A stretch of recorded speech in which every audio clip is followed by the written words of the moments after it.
Vamos a continuar estudiando la primera carta de Pablo a los Corintios. Esta es la parte 3.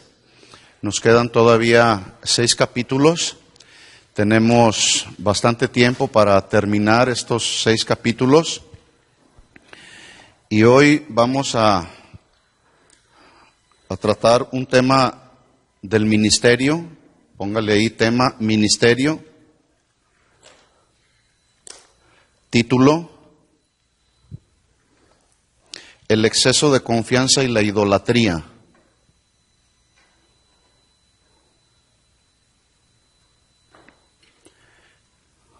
Texto: vamos a estar estudiando 1 Corintios capítulo 10, versículos del 1 al 13.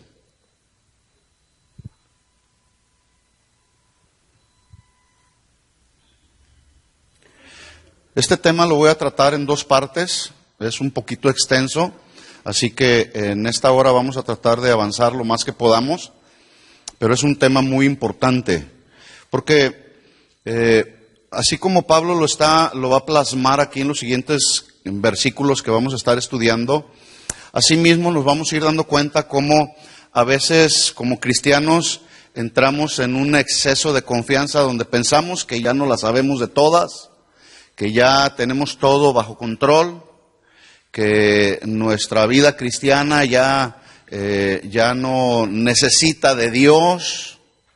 Pero el exceso de confianza, una de las cosas que provoca es autosuficiencia, relajación espiritual. Ahorita lo vamos a ver. Voy a leer los versículos 1 Corintios capítulo 10, versículos del 1 al 13. Dice Pablo: porque no quiero, hermanos, que ignoréis que nuestros padres todos estuvieron bajo la nube y todos pasaron el mar. Y todos en Moisés fueron bautizados en la nube y en el mar.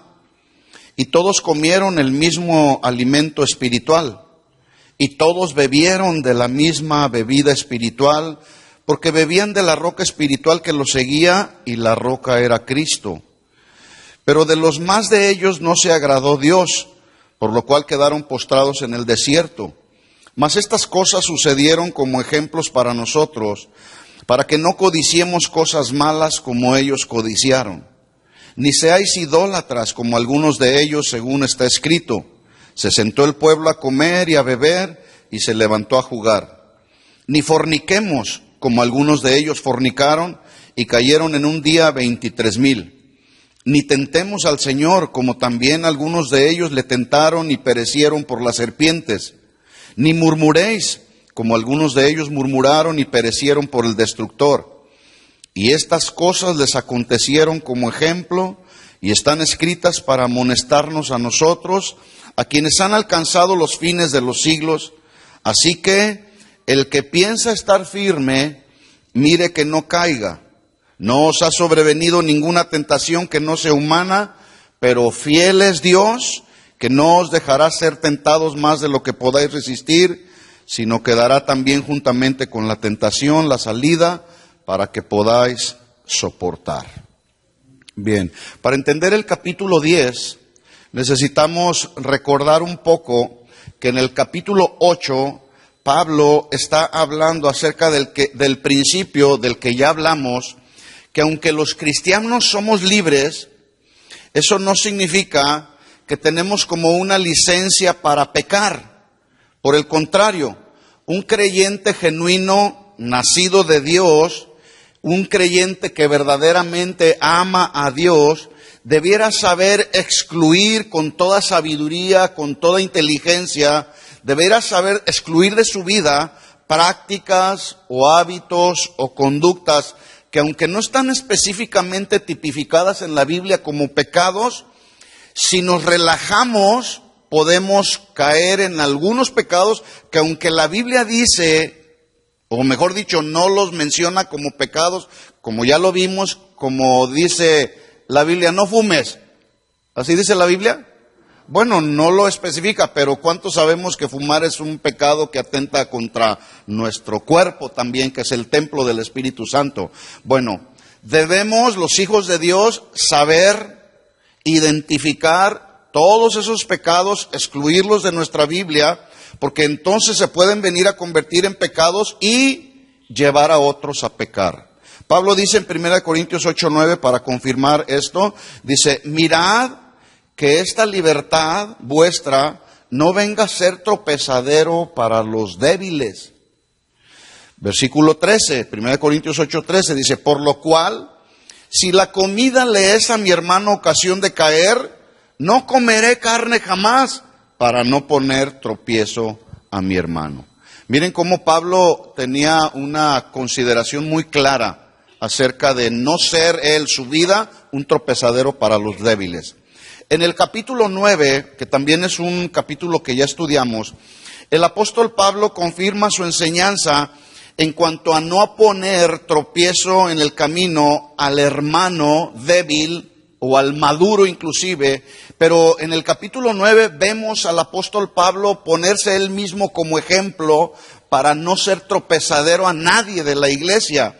Él habla y dice que no se ha aprovechado de su derecho como apóstol. ¿Podía Pablo ser sostenido económicamente por la iglesia que él ministraba, sí o no? Sí. Sin embargo, San Pablo decidió renunciar a ese su derecho con el propósito de no poner tropiezo a los débiles, porque algunos hablaban y decían que Pablo predicaba por dinero. Entonces, para evitar conflictos y confusión en el corazón de la gente, Pablo deliberadamente renunció a ese derecho y él dijo que era mejor renunciar a ese derecho y dar testimonio de forma eficaz en su ministerio, y de esa manera Pablo ganó a muchos hombres para Cristo. Dice 1 Corintios 9:18 para confirmar esto. Dice Pablo: ¿cuál pues es mi galardón? Que predicando el evangelio presente gratuitamente el evangelio de Cristo para no abusar de mi derecho en el evangelio. Por lo cual, siendo libre de todos, me he hecho siervo de todos para ganar a mayor número. Miren cómo el ejemplo de Pablo hoy es tan diferente de muchos de los que predican por dinero. Y dicen: voy a ir a ministrar a tu iglesia, ¿verdad? Voy a ir a bendecir a tu iglesia. Y cuando tú dices: ok, pues ven, nada más, mira, yo cobro $5,000. Y eso es bajito, porque hay quienes cobran hasta $10,000, $20,000, ¿verdad? Esos no son siervos del evangelio, mis hermanos, ¿ya sabían? Esos son siervos del dinero, porque es el dinero lo que buscan. Bueno, ahora en el capítulo 10, que vamos a estar estudiando, Pablo enseña cómo una falta de equilibrio en nuestra libertad cristiana no solo puede afectar nuestra vida personal, sino además puede afectar el ministerio. Es posible que la mayoría de los que estamos aquí ya estén desarrollando una actividad en el ministerio dentro de la iglesia. Y si no, debes estar desarrollando el ministerio dentro de tu casa. De tal forma que todos, de una o de otra manera, hemos sido llamados al ministerio, al servicio, y nuestro servicio empieza en casa. Entonces, cuando no tenemos un equilibrio acerca de nuestra libertad cristiana, afectamos nuestra vida, se afecta el ministerio, a tal grado que se corre el riesgo de ser descalificados aún del ministerio, por causa de no ser diligentes, sino perezosos. Pablo lo dijo así: en lo que requiere diligencia, no perezosos, sino fervientes en el espíritu, sirviendo al Señor. ¿Sí? Cuando somos negligentes en nuestro servicio, en nuestra responsabilidad que Dios nos ha asignado, entonces no estamos glorificando a Dios con nuestro servicio y se corre el riesgo de ser descalificados. Pablo escribe a los Corintios que una de las maneras, voy a hacer un poquito de referencia e historia a lo que estaba sucediendo. Está escribiendo Pablo a los Corintios que una de las maneras más seguras de caer en las tentaciones y en el pecado es justamente el exceso de confianza. Exceso de confianza en la vida cristiana, exceso de confianza en el servicio cristiano, lo cual el exceso de confianza puede conducir a una persona a la idolatría. Y para ilustrar este tema, exceso de confianza e idolatría, nada mejor Pablo escogió que al pueblo de Israel. Al pueblo de Israel lo toma como ejemplo. Es decir, el exceso de confianza en el pueblo de Israel, escuchen esto, los llevó a una relajación espiritual, así lo llamo yo. Se empezaron a relajar. Empezaron a pensar que ellos eran dignos de recibir toda la provisión de Dios, porque eran el pueblo de Dios.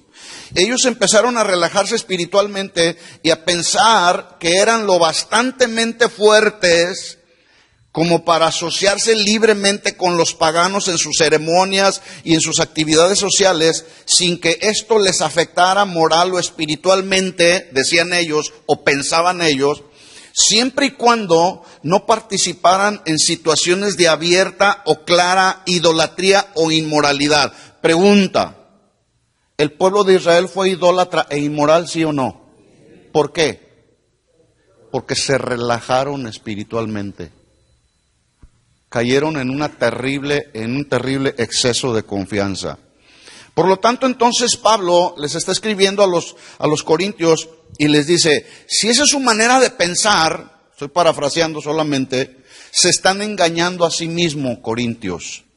No deben abusar de su libertad cristiana porque eso los va a dañar a ustedes, pero también va a dañar a los débiles. La conciencia de los débiles puede ser afectada y ofendida, pero también Pablo les escribe, les está diciendo, pueden poner en peligro su propia vida, pero también el ministerio. De forma particular, pues, Pablo pidió a los corintios y a todos los lectores de esta primera carta que recordaran o recordáramos que lo que le sucedió a Israel en el desierto como resultado de su exceso de confianza los llevó al relajamiento espiritual, luego al libertinaje, pensando que ya podían hacer lo que les diera su gana. Ese libertinaje los llevó a una rebelión contra Dios, y esa rebelión contra Dios finalmente los llevó a la idolatría. Cuando un cristiano llega a tener tanta confianza en su propia fuerza, piensa que todo lo puede, que ya como que tiene en control todas las cosas. No, ver escenas en la televisión o información ahí, yo lo tengo todo bajo control, no me puede tocar. Bueno, cuando un cristiano piensa que todo lo puede, sin lugar a dudas está manifestando un grave problema que se llama exceso de confianza. Y vuelvo a repetir lo que ya dije al principio, el exceso de confianza lleva a una persona a la autosuficiencia. No necesito a nadie, me valgo por mis propios medios, tengo capacidades, tengo habilidades, tengo sabiduría humana. Es más, ni a ti te necesito, Señor. Autosuficiencia, un pecado muy grave, ¿sí? Ese pecado de exceso de confianza, Pablo les dice a los corintios que no deben de caer en él.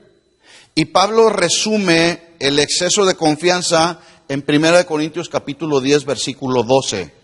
Anótenlo bien este versículo. Dice Pablo a los corintios, el que piensa estar firme, ¿cuántos piensan estar firmes en el Señor? Firmes, estables, inconmovibles. 1 Corintios 15, 58. Así pues, hermanos, estad pues firmes, estables e inconmovibles, sabiendo que vuestro trabajo en el Señor no es en vano. Esa es mi seguridad. ¿Sí? Dice Pablo entonces, el que piensa estar firme, mire que no caiga. Aquí ese mirar habla de poner atención espiritual. No solamente en lo que sucede a nuestro alrededor, pero lo más importante, en lo que está sucediendo en mi vida interior. El que piensa estar firme, mire que no caiga. Bueno, el peligro no radica en que vayamos a perder la salvación, ¿o sí? Si pecamos, ¿perdemos la salvación? No.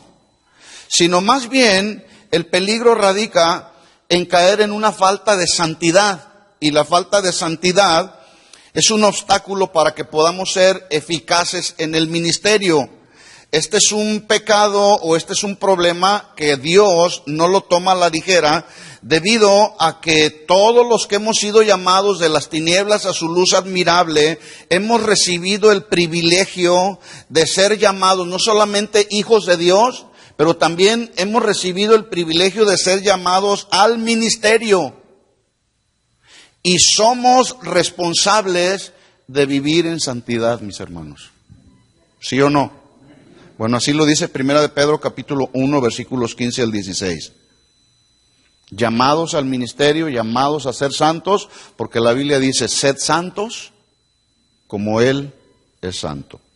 Bueno, la experiencia del pueblo de Israel le sirvió al apóstol Pablo de inspiración para enseñar a los corintios acerca de las consecuencias que vienen como resultado del exceso de confianza. Usa todos y cada uno de los incidentes en todo ese recorrido que llevó el pueblo de Israel. ¿Cuántos años anduvo el pueblo de Israel en el desierto? 40 años. Y durante todos esos 40 años, el pueblo de Israel experimentó, tuvo acontecimientos, vio la mano de Dios de manera sobrenatural. Dios, estando con el pueblo de Israel ahí, nunca los dejó. Bueno, este ejemplo, todos esos acontecimientos que vivió el pueblo de Israel, le sirvieron a Pablo para darle a los corintios una enseñanza que tenía que ver con su exceso de confianza en el que habían caído y con la idolatría en la que cayó el pueblo de Israel. Así pues, con el ejemplo de Israel en mente, Pablo exhorta a los corintios a considerar 3 temas importantes que vamos a desarrollar en este tema. 3 temas así generales. Número 1, el valor de la libertad. Con el ejemplo del pueblo de Israel, Pablo enseña 3 temas importantes. 1, el valor de la libertad. 2, el abuso de la libertad. Y 3, la aplicación de la libertad.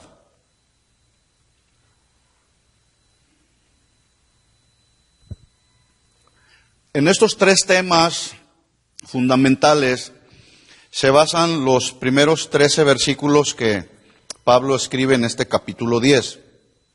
Vamos entonces a estudiar el primer tema. Número 1, el valor de la libertad. Primera de Corintios, capítulo 10, versículo 1. Dice Pablo, porque no quiero. Miren cómo Pablo hablaba con autoridad, con la autoridad apostólica que le caracterizaba. No quiero. Ese porque no quiero es una expresión que Pablo está usando con el fin de hacer una referencia justamente a la descalificación que viene para el servicio cuando una persona cae en la relajación espiritual y de la cual ya había hablado en el capítulo anterior. En el último versículo del capítulo 9, 1 Corintios 9, 27, miren la experiencia de Pablo. Él no quería ser descalificado del ministerio. Por lo tanto, él actúa y toma medidas personales diciendo, 1 Corintios 9, 27, golpeo mi cuerpo y lo pongo en servidumbre, no sea que habiendo sido heraldo, ¿alguien sabe lo que significa la palabra heraldo? Levante la mano y me dice. Alguien que dice algo. A ver, ¿alguien más? Juanita, ¿levantaste la mano? Una persona que anuncia.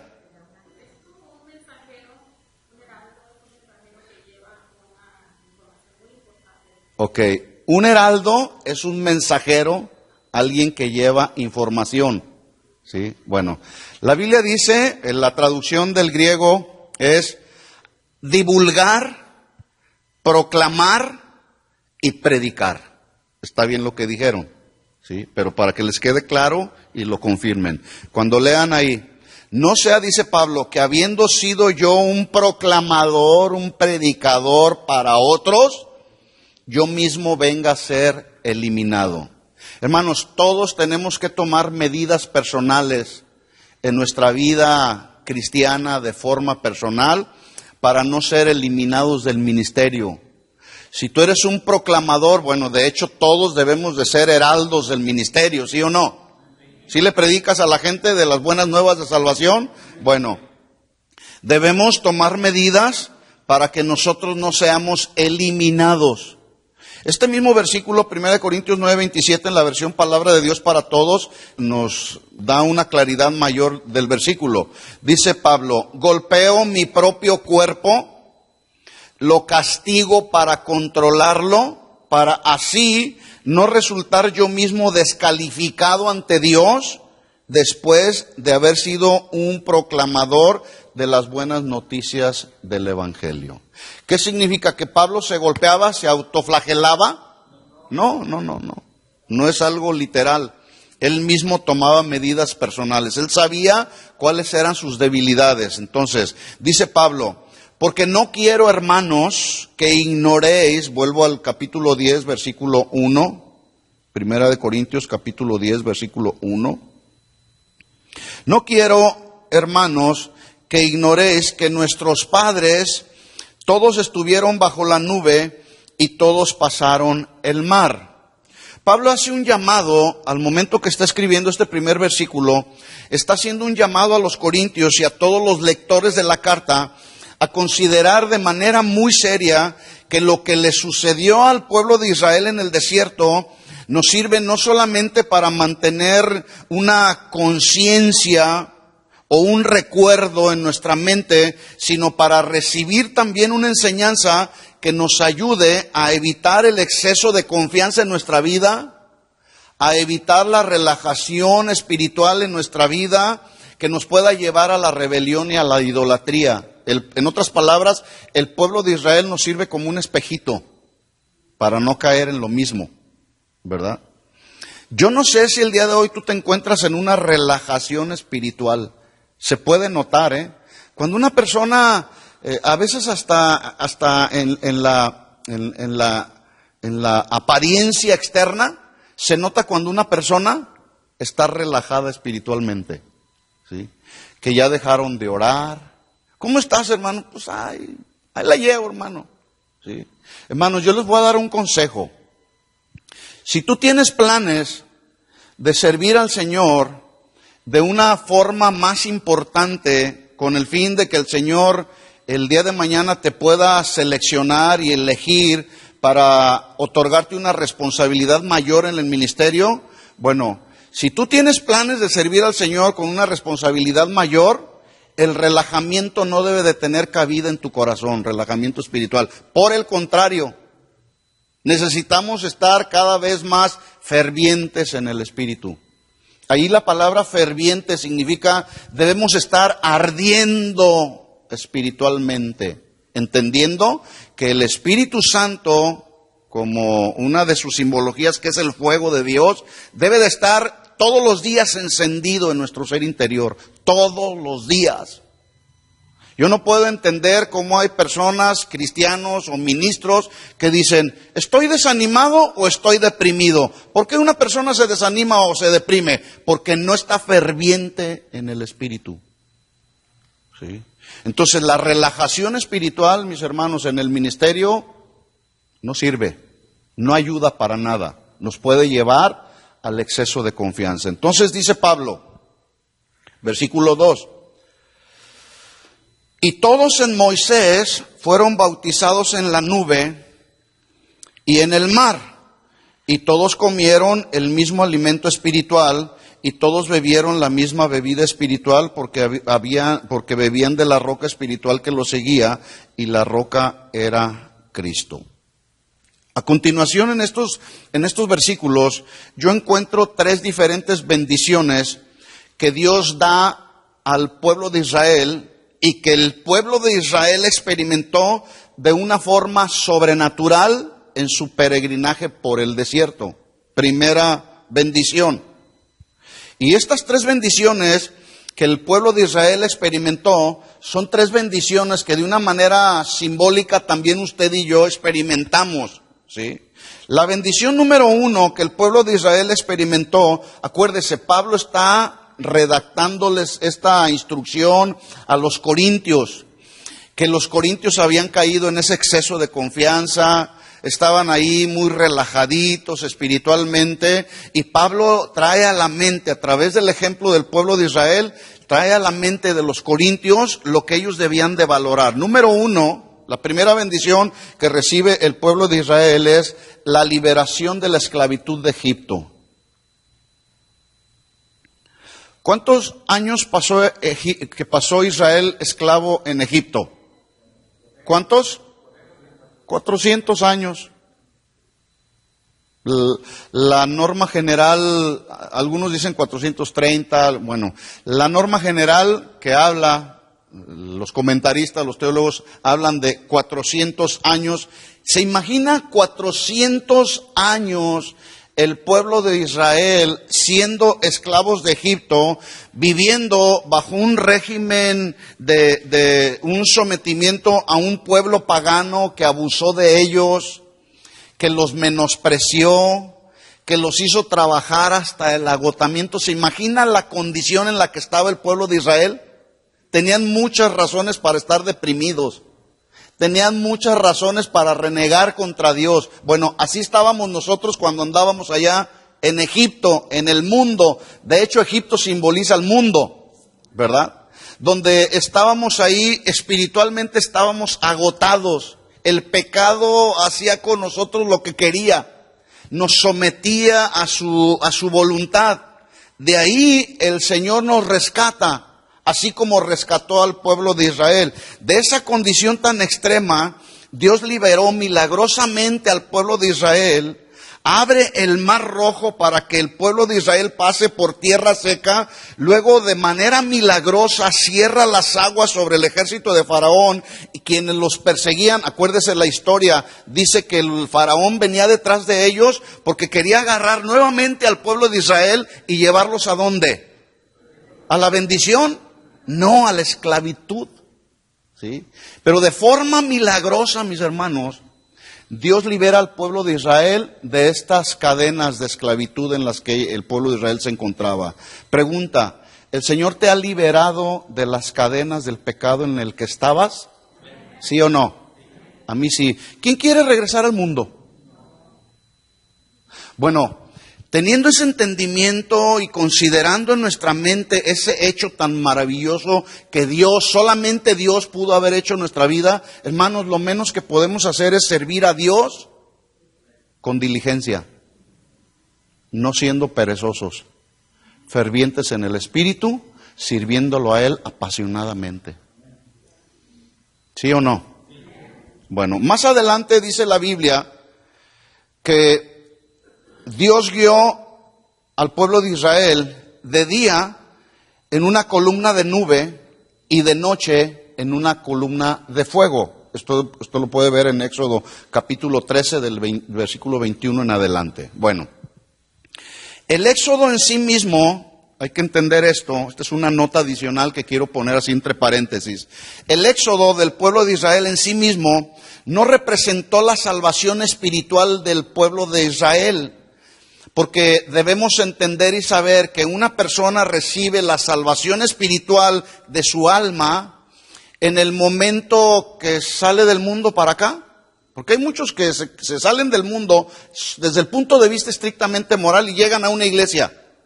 Y ahí están, y se portan bien, y son educados, vienen a la iglesia, levantan las manos, dan una ofrenda o una limosna según cantan, etcétera. Pero pregunta, ¿eso los hace verdaderamente hijos de Dios? No. Entonces, la salvación del pueblo de Israel, o sea, la salvación espiritual, no vino al pueblo de Israel por el simple hecho de que el Señor los sacó de Egipto y los metió, en este caso, al desierto. No era ese el destino del pueblo de Israel, el desierto, pero Dios los llevó ahí con un propósito. Porque había muchos de los israelitas que salieron que no creían en Dios. Entonces, por eso es que estoy afirmando esto. Una persona recibe la salvación espiritual de su alma en el momento que tiene un encuentro personal con Dios y nace de nuevo. ¿Sí? Que no se nos olvide eso. El Éxodo fue el llamamiento de Dios a su pueblo. Yo quiero que piensen, Pablo está tomando como ejemplo al pueblo de Israel. para dar una enseñanza a los corintios y a todos los que estudiamos la carta de Corintios. Entonces, el Éxodo fue el llamamiento de Dios a su pueblo escogido, creyentes e incrédulos, para que salieran de la esclavitud literal de Egipto y su liberación para que habitaran en la tierra de Canaán. Israel tenía que ser la comunidad de personas que pudieran darle testimonio al mundo de lo maravilloso y de lo sobrenatural y poderoso de Dios. Dios escogió al pueblo de Israel para que ellos fueran un testimonio al mundo. Escuchen esto, mis hermanos. El Señor nos sacó de la esclavitud del mundo en la que vivíamos para que seamos un testimonio a la gente del mundo, no para que seamos igual y vivamos igual que vive la gente del mundo. ¿Sí lo estamos entendiendo así? ¿Lo estamos viendo de esa manera? Bueno, esa era la carrera a la que Dios estaba llamando al pueblo de Israel para que la corrieran como pueblo escogido por Dios. Pero la triste realidad, la lamentable realidad fue que la carrera de la nación de Israel los llevó a ser, en esa carrera a la que Dios los llamó, fueron descalificados. ¿Por qué? Porque cayeron en una relajación espiritual. Su exceso de confianza los llevó a la relajación espiritual, los llevó a la rebelión y finalmente a la idolatría. Dios les dijo, este es el testimonio que ustedes tienen que dar como el pueblo escogido de Dios. Pero ¿qué pasó? El pueblo se relajó por su exceso de confianza. Por lo tanto, entonces, Pablo está diciendo a los corintios que habían caído en un exceso de confianza, que no permitieran que le sucediera exactamente lo mismo que le sucedió al pueblo de Israel. Hermanos, no permitamos que en nuestra vida nos suceda lo mismo que le pasó al pueblo de Israel. El Señor ya nos sacó de la esclavitud de Egipto como para volver a las mismas actitudes y comportamientos de donde ya el Señor nos sacó. Esa fue la primera bendición que el pueblo de Israel recibió. Número 2, otra segunda bendición que recibió el pueblo de Israel, dice ahí en segundo lugar el bautismo de Moisés.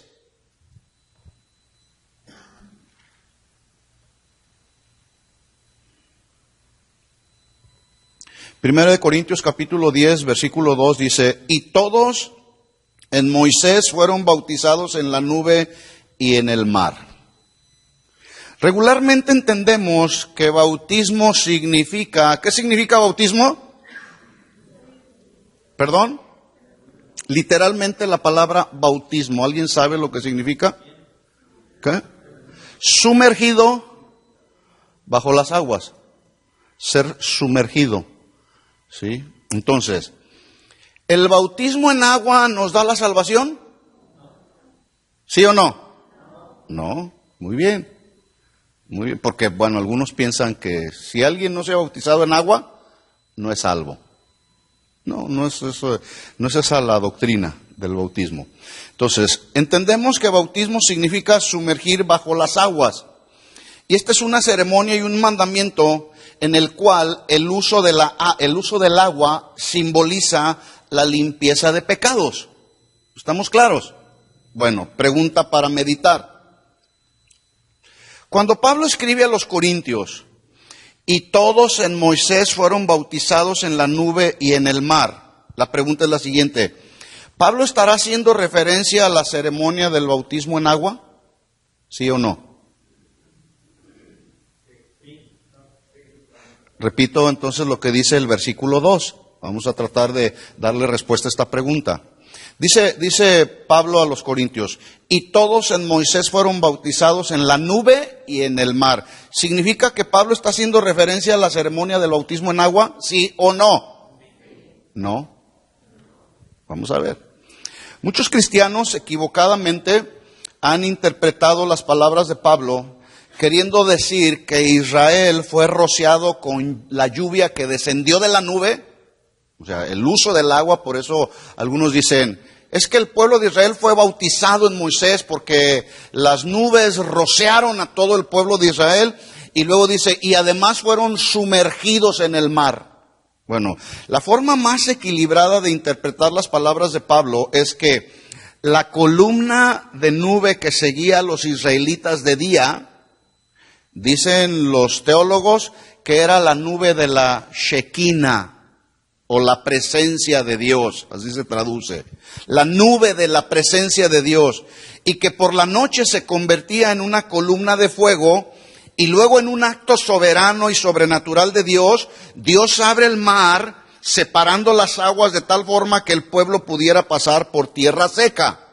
Así pues, el bautismo en agua simboliza nuestra identificación con Cristo en su muerte y en su resurrección, según lo establece Pablo en el Romanos capítulo 6, versículos del 1 al 10. El bautismo en agua, repito esto, simboliza nuestra identificación con Cristo en su muerte y en su resurrección. Por lo tanto, aquí está la clave.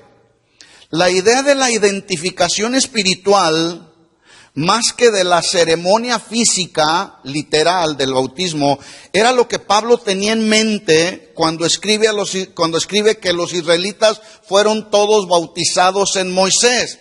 Así que debemos entender que el bautismo en Moisés, en el bautismo de Moisés, quiero decir, los israelitas se identificaron con Moisés como el líder que Dios había asignado para dirigirlos por el desierto. Es decir, esa identificación con Moisés, habla de que había una armonía entre el pueblo y Moisés. ¿Se entiende? Por eso es que Pablo escribió ahí que todos fueron bautizados en Moisés. Pudiéramos leer de la siguiente manera: todo el pueblo se identificó con Moisés, entendiendo que Moisés fue el líder que Dios de manera sobrenatural asignó para que el pueblo de Israel saliera de la esclavitud de Egipto. Escuchen esto, mis hermanos. En el ministerio tiene que haber una identificación entre el servidor y el liderazgo de la iglesia. ¿Sí? Tiene que haber una identificación, tiene que haber armonía en lo que estamos haciendo. Si no hay armonía, sí. Y voy a usar este ejemplo que usó el pastor Julio Márquez hace unos días que estuvo con nosotros. Él daba un ejemplo muy interesante que me quedó muy bien claro en mi corazón. Él hablaba y hacía dos preguntas. El ministerio es como un tren que corre por dos carriles. Qué gran revelación, ¿verdad? Entonces, él daba esos dos carriles. Uno es la identificación. Bueno, dos preguntas importantes que él hacía. ¿Estás seguro que esta es la iglesia donde Dios te plantó? Cada quien lo responde, no tiene que responderme a mí. Uno, si estás seguro entonces que esta es la iglesia donde Dios te plantó, la segunda pregunta es, ¿estás seguro que los pastores y liderazgo de esta congregación son donde los reconoces tú como los pastores y líderes de esta congregación? Tú lo sabes solamente. Si estas dos preguntas son afirmativas aquí en tu corazón, entonces el tren va a caminar sobre ese riel sin peligro de descarrilarse. Pero si tú estás y dices, yo no estoy seguro si esta es mi congregación, el tren se va a descarrilar. Sí. No estoy seguro si el pastor y los líderes que llevan la responsabilidad de la iglesia realmente son mis pastores y mis líderes. No estoy seguro. Se va a descarrilar el tren. No sé si me estoy dando a entender. Porque de repente yo me encuentro con personas. A veces ahí ponemos en la pantalla, ponemos ahí consejería familiar, haga cita, tal teléfono. Pero luego me doy cuenta de una serie de problemas que hay a veces en algunos matrimonios que luego dicen y argumentan. Yo no voy con el pastor porque yo no quiero que el pastor se dé cuenta de mis problemas personales. Mejor voy a ir con una persona que sea intermedia, neutral le llaman. Bueno, si tú no consideras que en esta congregación o en cualquier congregación de donde alguien venga, no consideras a tu pastor como el pastor que te puede espiritualmente ayudar, aconsejar, basado en el consejo de la Biblia, entonces yo dudo si realmente estás sometido a ese pastor y liderazgo. En otras palabras, según el ejemplo de Pablo, cuando dice, y todos en Moisés fueron bautizados, había una identificación clara, sin lugar a dudas, de que Moisés era el líder que Dios había llamado para sacar al pueblo de Israel de la esclavitud. ¿Sí o no se ve claro el llamado así? Yo no veo que, aunque vinieron rebeliones, varias rebeliones, Coré, Datán, Abiram se rebelaron contra el liderazgo de Moisés. Pero ustedes saben, y María también. ¿Sí? Y el mismo pueblo se rebeló contra la autoridad establecida por Dios sobre el pueblo de Israel. Algunos en diferentes etapas, esto fue un grave problema en el que cayó el pueblo de Israel por causa de su exceso de confianza, de su relajación espiritual. Esto es lo que sucede cuando una persona se relaja espiritualmente, se empieza a desenfocar de Dios. Y al momento en que se empieza a desenfocar de Dios, empieza a ver los asuntos, las responsabilidades, la autoridad que Dios ha delegado en el ministerio, las empieza a ver de manera muy natural y muy carnal. Y dicen, no, yo debería de estar ahí. A mí no me gusta cómo llevan las cosas aquí. A mí no me gusta lo que hicieron. Esa decisión que tomaron es injusta, o es arbitraria, o es esto, o es aquello. Cuidado, mis hermanos. Porque la pregunta es, ¿el pueblo de Israel se rebeló contra Moisés o contra Dios? Contra Dios. Y ustedes conocen la historia. Dice la Biblia en el libro de Números 16, lo que le pasó al pueblo que se rebeló. ¿Qué les pasó? Se los tragó la tierra. ¿Por qué? Por rebeldes. Porque su exceso de confianza lo llevó a la rebelión. Hubo mucho pueblo que no estaba identificado con Moisés, en esa armonía y en esa unidad que debe de haber en el ministerio. Si tú no estás seguro que esta es la congregación donde Dios te plantó, casa de oración, ¿sí? Entonces busca dónde es, pregúntale a Dios, que Él te revele por su Espíritu Santo y dile, Señor, ¿cuál es la iglesia donde yo debo estar sometido? ¿Cuál es la congregación donde tú me vas a llevar a prosperar espiritualmente, a ser edificado? Y si el Señor te dice, pues es esta iglesia, sométete a la autoridad que Dios estableció en la iglesia y no andes ahí con inseguridades porque tu tren se te puede descarrilar.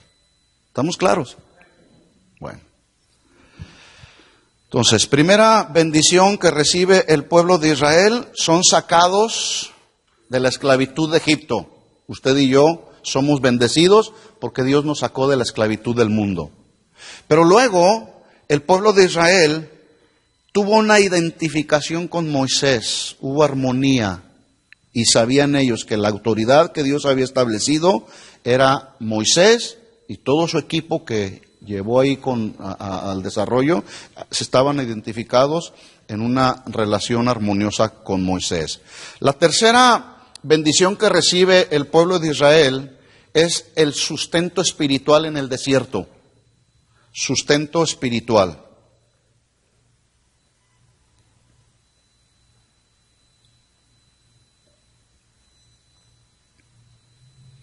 Dice 1 Corintios capítulo 10, versículo 3. Y todos comieron el mismo alimento espiritual, y todos bebieron la misma bebida espiritual, porque bebían de la roca espiritual que los seguía, y la roca era Cristo. Cuando Pablo escribe que todos comieron el mismo alimento espiritual, no está hablando de la obra espiritual de Dios en el corazón de los israelitas, debido a que muchos de ellos no creían en Dios como Dios. Más bien, Pablo se está refiriendo en estos versículos a la fuente de donde provenía el sustento para el pueblo de Israel. Es decir, Dios proveyó no solamente el alimento, sino la bebida a través de medios espirituales y sobrenaturales para que todos los israelitas creyentes o incrédulos recibieran la provisión de Dios. Por ejemplo, dice ahí en Éxodo capítulo 16 y versículo 12 que Dios les da codornices y maná, es decir, pan del cielo. En otras palabras, a pesar de las murmuraciones constantes del pueblo de Israel, Dios proveyó milagrosamente el alimento que el pueblo necesitaba. Esa es la misericordia de Dios, mis hermanos. ¿Sí? Que aún a pesar de nuestras rebeliones, aún a pesar de nuestra desobediencia, Dios es un Dios fiel que siempre estará listo para proveer para nuestras necesidades. Por eso necesitamos depositar nuestra confianza en Él y no sentirnos autosuficientes donde ya no necesitamos de nadie ni de Dios. Dice Éxodo 16:12 en adelante. Dice la Escritura: yo he oído las murmuraciones de los hijos de Israel. Le dice Dios a Moisés: háblales y diles lo siguiente: al caer la tarde comeréis carne, y por la mañana os saciaréis de pan, y sabréis que yo soy Jehová vuestro Dios. 13. Venida la tarde subieron codornices que cubrieron el campamento, y por la mañana descendió rocío en derredor del campamento. Esta no fue una obra de la casualidad, Este fue un hecho sobrenatural de Dios, ¿sí? Donde Dios estaba proveyendo la necesidad para su pueblo. Versículo 14. Y cuando el rocío cesó de descender, he aquí sobre la faz del desierto una cosa menuda, así chiquita, delgadita, redonda, menuda como una escarcha sobre la tierra. Y viendo los hijos de Israel se dijeron unos a otros: ¿qué es esto? Porque no sabían qué era. Entonces Moisés les dijo: ese es el pan que Jehová os da para comer. Eso se llama misericordia de Dios, a pesar de las murmuraciones de Israel, ¿verdad? En segundo lugar, ahí mismo en el desierto, también Dios provee del agua de la roca. Dice Éxodo 17:3. Dios provee agua de la roca. Éxodo 17:3 y 4 dice así: así que el pueblo tuvo allí sed, ¿y qué hizo? Glorificó a Dios. ¿Qué dice ahí la Biblia? Y murmuró contra Moisés y dijo: ¿por qué nos hiciste subir de Egipto para matarnos de sed a nosotros, a nuestros hijos y a nuestros ganados? Entonces clamó Moisés a Jehová diciendo: ¿qué haré con este pueblo? De aquí un poco me apedrearán. O sea, ya como que a Moisés lo tenían hasta acá, ¿verdad? Sin embargo, escuchen esto: Moisés siempre fue paciente, ¿sí? Como todos debemos de ser pacientes los unos con los otros. ¿Estamos de acuerdo? Sea paciente, ¿sí? Dice versículo 6, Éxodo 17:6. He aquí, yo estaré delante de ti, le dice Dios a Moisés, yo estaré delante de ti sobre la peña en Horeb, golpearás la peña y saldrá de ella aguas, y beberá el pueblo. Y Moisés lo hizo así en presencia de los ancianos de Israel. Pregunta: ¿Dios les dio alimento en el desierto y agua para beber, sí o no? Por su gracia y por su misericordia, ¿sí? El pueblo de Israel merecía quedarse hambriento y sediento en medio del desierto, ¿sí? Pero Dios estaba tratando con su pueblo. Bueno, con estos dos ejemplos, Pablo está confirmando a los corintios que Israel recibió la provisión de una fuente divina y nunca de una fuente humana. ¿Por qué lo hizo Dios así? Porque Dios quería que el pueblo lo reconociera a Él como su único proveedor y que no anduvieran viendo a su alrededor de dónde podían ellos suplir su necesidad de manera natural. Lo mismo es con nosotros, hermanos. Debemos poner nuestra mirada en Él como como el proveedor de todas nuestras necesidades. Porque si yo empiezo a poner mis ojos en alguien, humanamente hablando, como el que me puede ayudar a proveer mis necesidades, entonces me voy a desenfocar, me voy a desanimar, me voy a deprimir, porque mis expectativas no están en Dios, están en las personas, y las personas fallamos. Y a veces decimos: es que no cambia. Pues cambia tú. Y deja que Dios lo cambie a él, o a ella, o a tu hijo, o a tu hija. Él es el proveedor de todas nuestras necesidades espirituales primero y materiales después.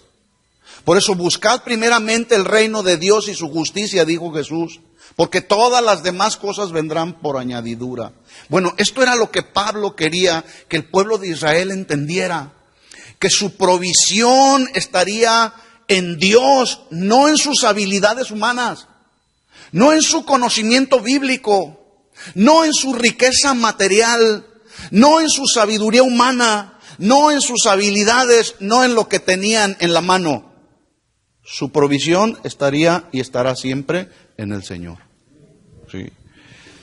En otras palabras, la fuente de su bebida espiritual fue la roca espiritual que lo seguía, y dice ahí Pablo que la roca era Cristo. Sí. El término que Pablo usa aquí para roca no es el término del griego Petros, que significa una roca pequeña. El término que Pablo está usando aquí es Petra, que significa una roca, una masa de roca gigante. Así que Dios usó un pedazo de roca, escuchen esto, está interesante. Dios usó un pedazo de roca para que al momento que Moisés golpea la roca, Dios provee agua natural al pueblo de Israel. Pero la roca espiritual que lo seguía a lo largo de sus jornadas por el desierto no era un pedazo de roca pequeña, sino la gran masa de roca gigante simbolizando a Jesucristo. Ahí era donde el pueblo de Israel tenía que tener su mirada.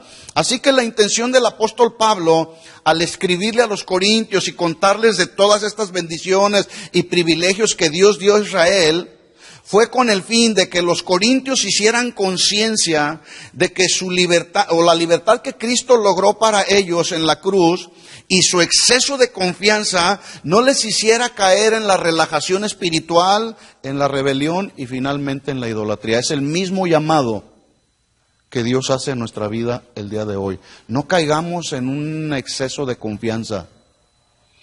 No pensemos y digamos, yo ya puedo solo. No.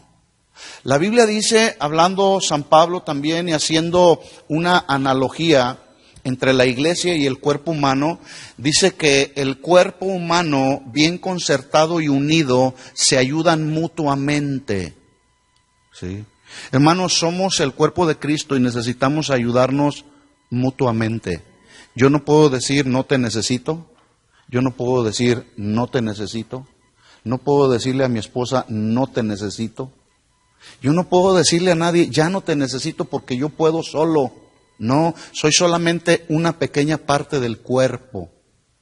Y para que funcione bien todo el cuerpo, necesita los demás miembros del cuerpo. Si no, entonces el cuerpo está deforme.